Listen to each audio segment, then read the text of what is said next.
Ka Sorkar Lengbau Director Jongkatranat Information and Public Relation Hakasi Palai Kala Ujor dak Ejahar Persha yakitu bapun Phriang Khubor lamler bakiladon shushu kibadang yo thama yo khunyang COVID-19 hakajala. Haba pentip yakaniu Menteri Katrat Kakoi Kakhia uba elhek luong bak Sorkar jala kan hab bansim yakani kasinjam kanang bagi ba kin kia na kacingpun Phriang kum kiti Khubor bapun kumar pendet mensiam yakinong songsnong.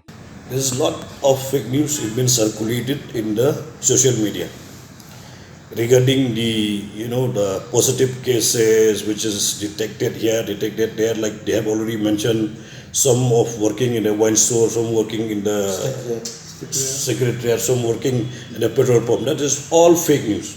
So today we have said that we have to lodge FIR against those people who are circulating the fake news in any form, whether it's social media or any kind of thing. You should not be, the government, we have to take some action against them.